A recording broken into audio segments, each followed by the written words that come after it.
President Jacob Zuma is addressing the nation at 7 tonight following the Constitutional Court ruling on Nkandla. A Durban bus driver is gunned down behind the wheel in front of horrified passengers. It's Friday. Hello and welcome to it. You're watching eNews Direct. I'm Duduzile Ramila. And I'm Sandile Kangose. Good evening.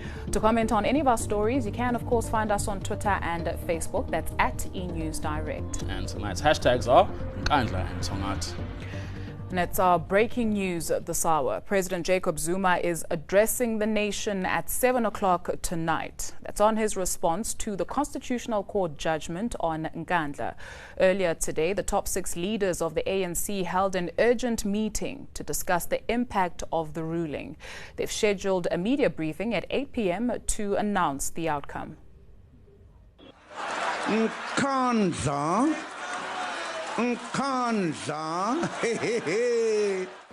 There are mounting calls for the president to step down after the Constitutional Court found that he breached his oath of office and failed to uphold the Constitution. It's a very urgent matter, and I think if the ANC must salvage its image and show leadership, it ought to tackle this problem straight away. There can't be closure of ranks behind errant behavior by any of your members, irrespective of their standing within the party. I'm saying that you may find instances where either an individual member or a group of members actually become an albatross around the neck of a party which has got a responsibility towards the nation. And I think, indeed, it is a moment where the ANC as a party has to make hard choices. One analyst believes there are 2 ways the ANC can interpret the judgment, either from a legal perspective or guided by political morality. I think the onus now for voters is to decide what they do about a body of people who they justifiably ought to have no trust in any longer. It's unclear what the outcome of the meeting will be, but what is clear is that the ANC needs to save face, and quickly, in this election year. Paul Mgambi at Luthuli House. Finance Minister Pravin Gordhan says his department will appoint a team to implement the Constitutional Court's ruling on Nkandla. The court has given Treasury 60 days to determine how much President Jacob Zuma is liable to pay for the non-security upgrades at his private homestead. The Treasury will constitute a team with the necessary technical expertise and experts, including quantity surveyors and lawyers, to execute the mandate given to us by the Constitutional Court.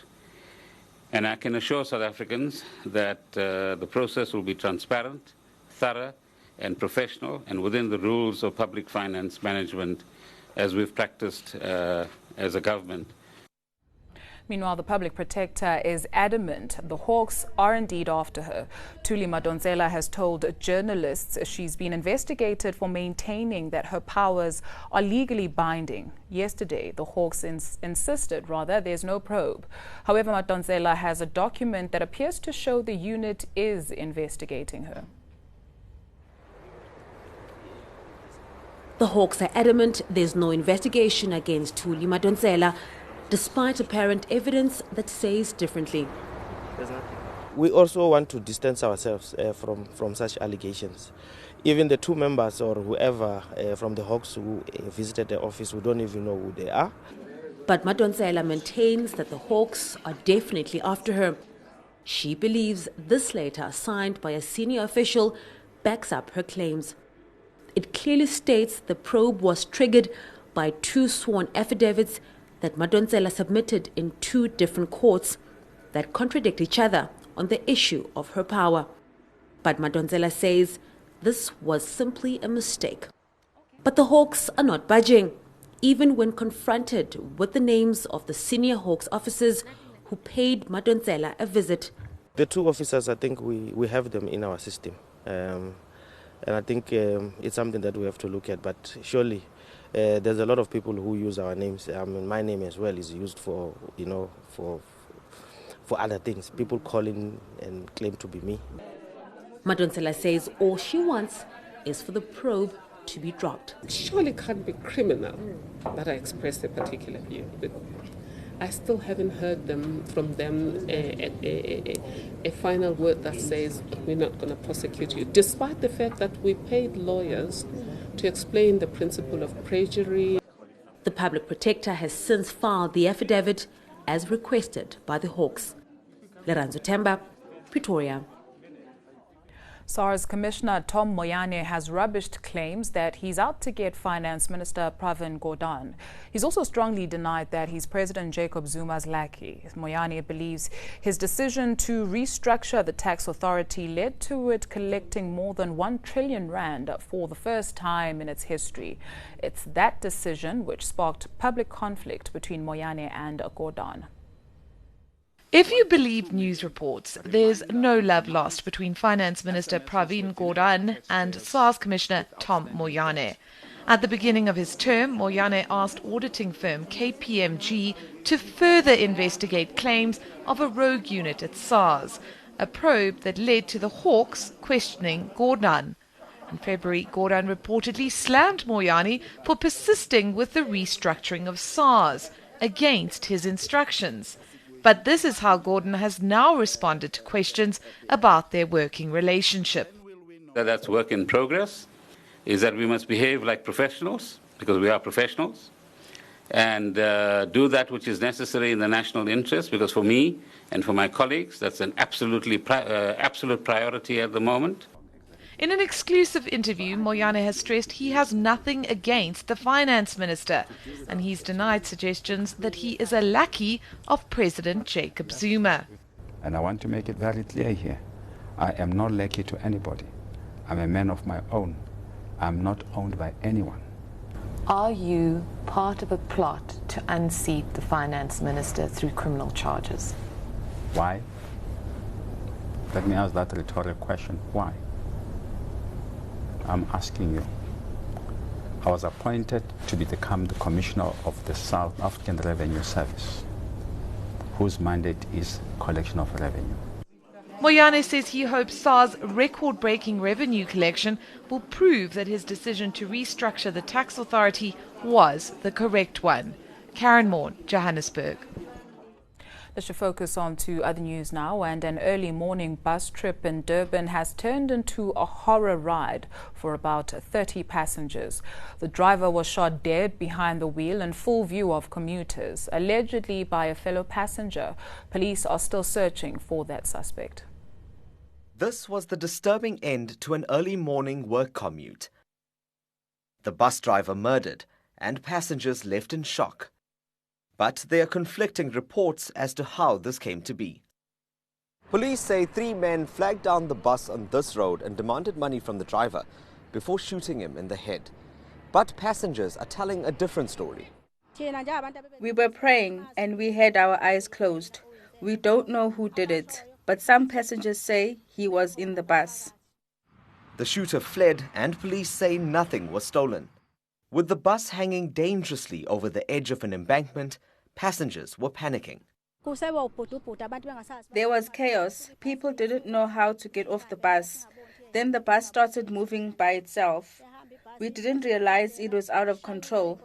It hit the fence near Westbrook. Luckily, something prevented it from going over the edge. Paramedics transported several passengers to hospital for minor injuries. No arrests have been made. Desintathia, Tongat, Durban. A quick look at world news now, and a CCTV camera has captured the moment a flyover under construction collapsed in India, killing at least 23 people. More than 100 survivors have been pulled from the rubble. The project missed several deadlines for completion after work started in 2009. 7 police officers have been killed in a car bombing in the Turkish city of Diyarbakir. At least 27 other people were wounded in the explosion near a bus terminal. The bomb was detonated as a special forces armored bus passed through the mainly Kurdish city. And protests have erupted throughout Brazil in defense of beleaguered President Dilma Rousseff. She's accused of manipulating government accounts to win re-election in 2014. The lower house of Congress is due to vote in mid-April on whether she should be impeached. However, her supporters say without proof of a crime, impeachment is unconstitutional. Meanwhile, Duduzile is standing by with today's social media. Indeed, thank you so much, Sandile. And a few days ago, we brought you a story about the disappearance of outsourcing must fall activist Vusi Mahlangu. Well, the Workers' International Vanguard lead says Vusi has been found unharmed by a private investigator. It has also thanked thousands of activists and ordinary members of the public who pledged their support. And moving on, today being the 1st of April, social media was flooded with pranks, including President Jacob Zuma's resignation.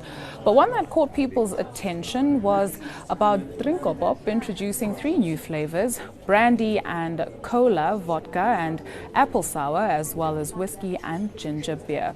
Remember, you can have a say on any of our stories. You can find us on Twitter and Facebook, of course. That's at eNews Direct, or head on over to our website. That's enca.com/direct. Do stay with us. After the break, we've got your business news as well as your detailed weekend weather forecast.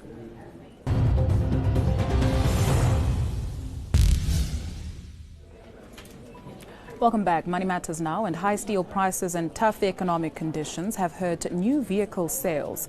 The number of cars sold in March dropped 14% compared to a year ago. 47,631 vehicles were sold last month, with exports falling 18.5%. Consumers remain under pressure, with interest rates going up 75 basis points this year to date. The expected rise in the fuel price will put more pressure on car sales. Despite the rand's weakness, exports have begun slowing down, with international demand falling. Let's see how the markets performed today.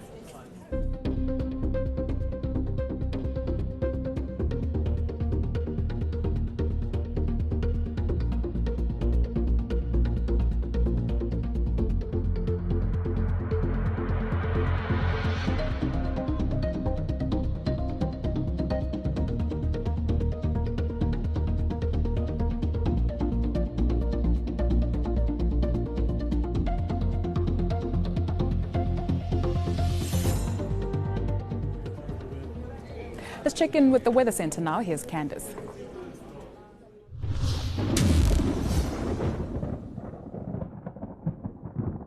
Another cold front moves in over the southwestern part of South Africa on Friday night, bringing in rainfall overnight and into the early hours of Saturday morning.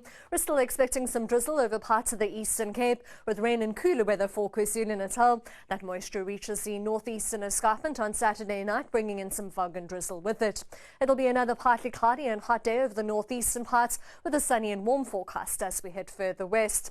Rain is forecast for much of KwaZulu-Natal with a cooler day, and as that cool air pushes in from the east, it cools off Pietermaritzburg to 22 degrees, but you'll see high temperatures remain warm for Ladysmith and Newcastle, both in the low 30s. A slightly cooler day throughout the Eastern Cape, with drizzle extending through to Elliot and Umtata. Sunny and warm for Graaff-Reinet and Somerset East, both at 25, with some cloud along the coast. Highs head into the low and middle 20s for the Western Cape on Saturday, with some drizzle for Hermanus and Bredasdorp, as well as early morning light rain for Cape Town. But overall, we're expecting a partly cloudy and mild Saturday with a high of 21 degrees. Sunny as we head towards the Northern Cape, 27 for Kimberley and Passersburg. We keep in the upper 20s over the eastern part of the Free State, but mid-20s with a sunny forecast over the western and southern parts. Very little change in the weather for the northwest, with highs in the low 30s and a partly cloudy and dry Saturday in store. 33 degrees for Polokwane, Mokopane and Zanin. 38 as we head towards Phalaborwa. We're expecting some fog along the escarpment, with drizzle for Bombela and Mkondo on Saturday evening. A high of around 30 for Emalahleni, Standerton and Secunda. You'll also see a high of around 30 for Gauteng, with a partly cloudy and dry Saturday. 33 as we head towards Pretoria. On Sunday, we're forecasting sunny and warm weather over the western parts, with the possibility of rainfall over the eastern part of South Africa. Thundershowers are expected over parts of Limpopo and the northwest, with cooler weather over the northeastern parts as we head into Monday. You'll see thundershowers extending from the Northern Cape all the way through to the east coast, with a hot day along the Eastern Cape and KwaZulu-Natal coastline. That's all from the Weather Centre for now. Have a lovely weekend.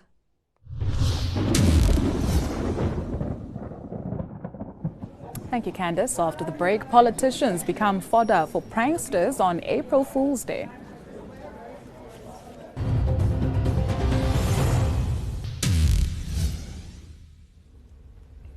So it's been a busy week for South Africans politically speaking. The Constitutional Court has effectively wrapped the president over the knuckles for failing to uphold the Constitution. And while the ANC figures out how best to deal with the fallout, the president's shenanigans have been fodder for pranksters, especially on April Fool's Day. It's been one long news week for South Africans, but we can always rely on our favorite Danny for some light relief. Ik kan u praten. Comrade Jacob Zuma hereby announces his immediate resignation as President of the Republic of South Africa, as well as President of the African National Congress, not necessarily in that order. But Danny Evita was not the only prankster on the 1st of April. Premier Helen Zille had a trick up her sleeve as well. Western Cape cabinet ministers to use remote controls for traffic lights. The local ministers had complained the traffic was making them late for meetings. Prankster Zille suggested remote controls to change the traffic lights from red to green. The public has been urged to approach every traffic light with caution, as they may change at any stage if a minister is approaching. Even well-known US talk show host Jimmy Kimmel couldn't resist. 9 months ago, I announced my candidacy for president. No matter how insane I got, millions of you showed up to support me. Me, the guy who hosted The Apprentice. April Fool's America. But in all likelihood, Donald Trump will still be around on the 2nd of April. Malungi Mpui, Johannesburg.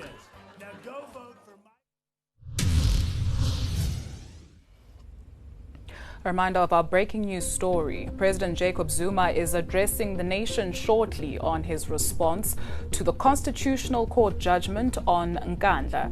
And that's all we have for you for today. It is indeed. Until next time, good night.